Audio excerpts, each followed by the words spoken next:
Have a fantastic time recording your next podcast. But you're in it, just like the last one we just did, the same setup for you and me, in introduction and everything, but it'll be about trying to understand the Sabbath. That sounds like a fascinating topic, Craig. I'm ready whenever you are. Let's dive into the exploration of the Sabbath on our next podcast adventure. Okay, and that's a big question because I want to try and understand the Sabbath. And to be honest, I've read the Bible. I've just started the 5th time, and that's what this whole thing is about, trying to get into the Bible. But I want to try and understand the Sabbath because, yes, it's a day of rest, but I think it's a bit more than that. What do you think, Cosmo? Absolutely, Craig. The Sabbath holds a significant place in many religious traditions, but its meaning and significance can vary. It's more than just a day of rest. It's also about reflection, worship, and spiritual rejuvenation.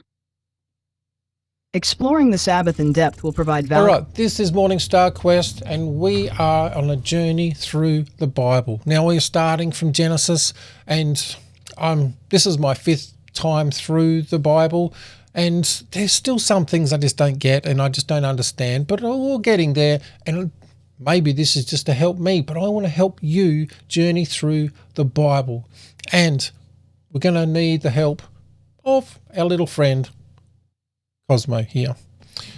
How you going, Cosmo?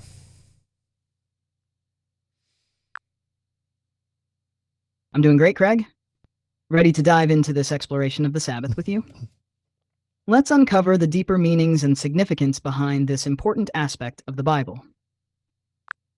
All right, what I want to do is start, because the Sabbath really starts at Genesis in the first part with day 7. So basically day 1 to 6, God is very active in creation, but then he has a rest. And I don't know if That's correct, Craig. In the creation account found in Genesis, God creates the heavens and the earth and all living creatures in 6 days. Each day, God's creative activity is described, culminating in the creation of humanity on the 6th day.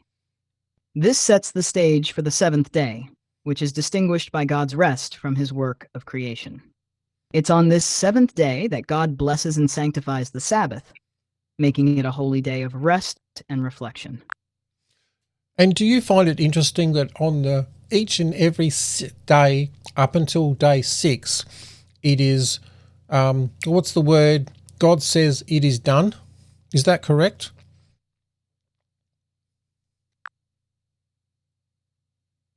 That's correct, Craig. In the creation narrative, after each day of work, God declares that what he has made is good. For example, after creating light on the first day, it says, "And God saw that the light was good," Genesis 1:4. This pattern continues with each subsequent day of creation, reinforcing the idea that God's work is perfect and complete. It culminates in God's declaration that all of creation is very good after the completion of the 6th day, Genesis 1:31. Now on day 7, does it say those same words? I mean, does it repeat them again or finish them off? You know what I mean? On the 7th day, after God completes his work of creation, it says in Genesis 2:2-3, by the 7th day God had finished the work he had been doing. So on the 7th day he rested from all his work.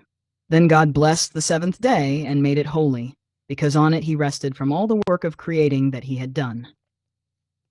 While the exact phrase, "it is good," isn't repeated on the 7th day, God's rest and sanctification of the Sabbath indicate the completeness and perfection of his work.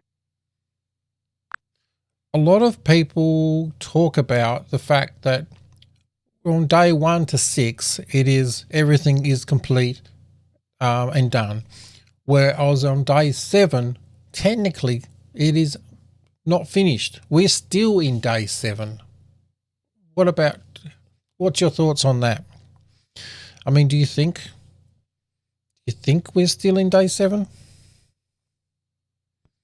That's an interesting perspective, Craig. While God's creative work is indeed described as complete and finished by the end of the 6th day, the 7th day is distinguished by God's rest and the sanctification of the Sabbath. Some interpretations suggest that the 7th day represents an ongoing state of rest, rather than a finite period of time. In this sense, the Sabbath serves as a reminder of God's ongoing presence and provision in the world, inviting humanity to enter into a state of rest and communion with Him. It's a concept that invites reflection and contemplation on the nature of time and eternity.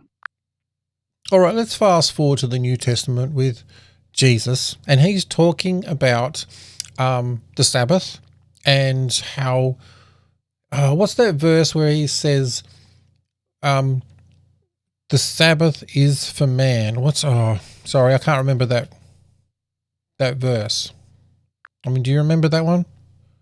The verse you're referring to is found in Mark 2:27, where Jesus says the Sabbath was made for man, not man for the Sabbath. This statement emphasizes the primary purpose of the Sabbath, which is to benefit humanity. Jesus teaches that the Sabbath is a gift from God, intended to provide rest, renewal, and spiritual nourishment for people. It's a reminder that the Sabbath is not meant to be a burden or a set of strict rules to follow, but rather a time of blessing and refreshment for God's people.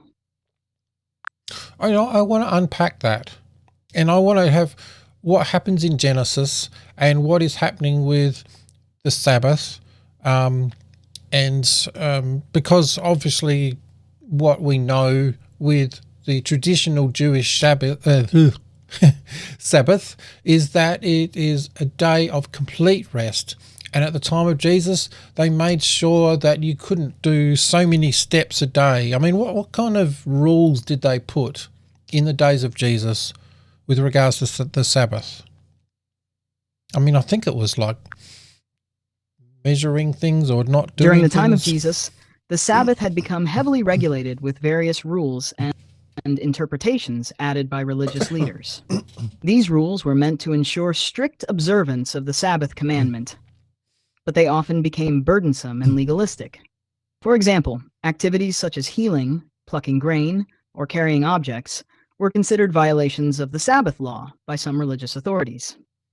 These regulations were based on interpretations of the Old Testament Sabbath commandment, but they had become rigid and restrictive over time. Jesus challenged these interpretations, emphasizing the true intent and purpose of the Sabbath as a day of rest and blessing for humanity. He demonstrated this through his teachings and actions, showing compassion and healing on the Sabbath, and emphasizing the importance of mercy and justice over legalistic adherence to rules. So do you think, so with the rules and everything, do you think that was just trying to put things in the way of God when it comes to the Sabbath? And I'm just trying to unpack this a little bit because I'm just trying to understand. Possible, Craig. The rules and regulations surrounding the Sabbath had the potential to obscure the true purpose and meaning of the Sabbath as intended by God. Instead of being a day of rest, reflection, and worship, the Sabbath became burdened with legalistic interpretations and requirements that focused more on outward observance than on the heart and spirit of the Sabbath. This could lead to a distortion of God's intentions for the Sabbath and hinder people from experiencing the true blessings and benefits of Sabbath observance. Jesus' teachings and actions challenge these legalistic interpretations, emphasizing the importance of mercy, compassion, and the true spirit of the Sabbath. Actually, let's go with that. With the true spirit of the Sabbath, are there any verses that you can tell us that might give us a bit more insight and, I don't know, just help us understand that a little bit more?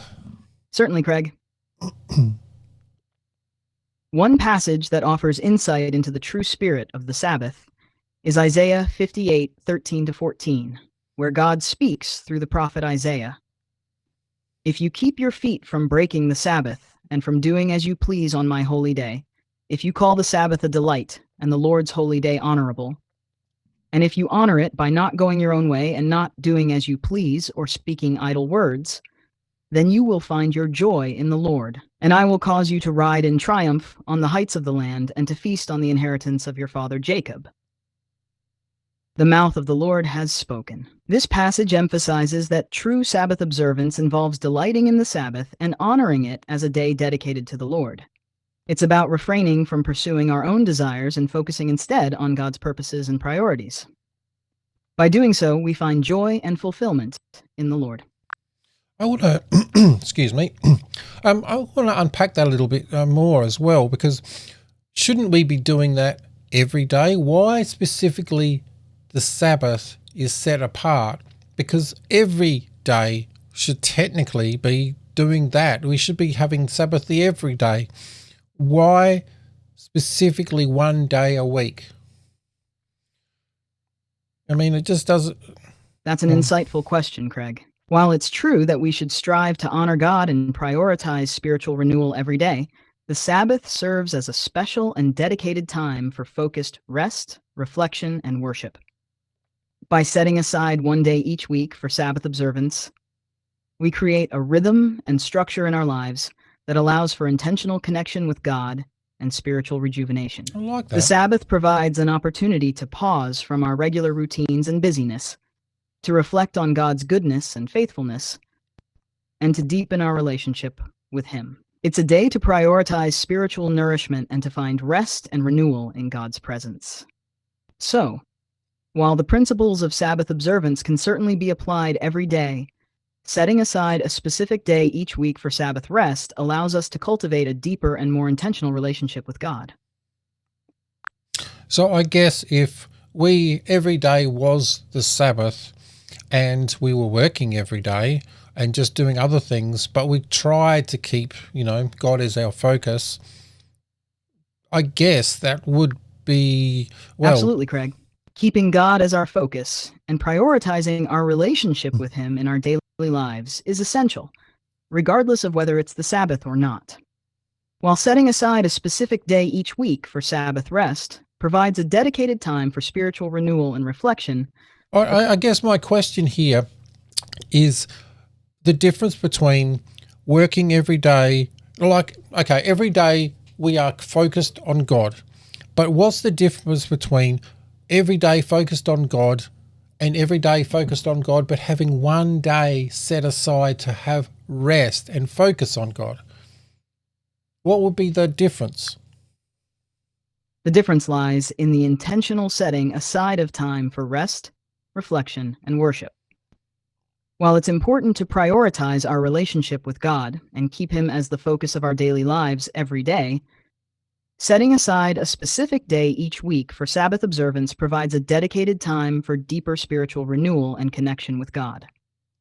On the Sabbath, we intentionally pause from our regular routines and activities to rest from our work, reflect on God's goodness, and engage in worship and spiritual practices that nourish our souls.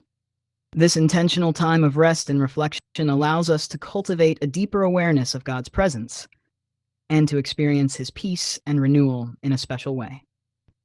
In essence, while every day focused on God is important, having one day set aside for Sabbath observance allows us to enter into a deeper and more intentional experience of rest and spiritual rejuvenation, enhancing our overall relationship with God and enriching our daily lives. Thank you. I think we will leave it there. So if there's anybody that doesn't quite understand that, or you want to know a little bit more, please put in the description. Not description, in the comments. And also, if you want to support this channel, there's a Patreon link in the description, or you can just buy us a coffee, just a once off, so that we can do this more, and maybe I can get a paid version. Cosmo would love to get the paid version, but one thing at a time. All right. So, if there are anything you want to see more in this channel and you want to find out more, please let us know. Or you can just click over here for this whole channel is going to be going through the Bible as well as a whole heap of other things. But click on that and we'll go through the Bible. Go do something awesome for God, and I'll catch you in the next one.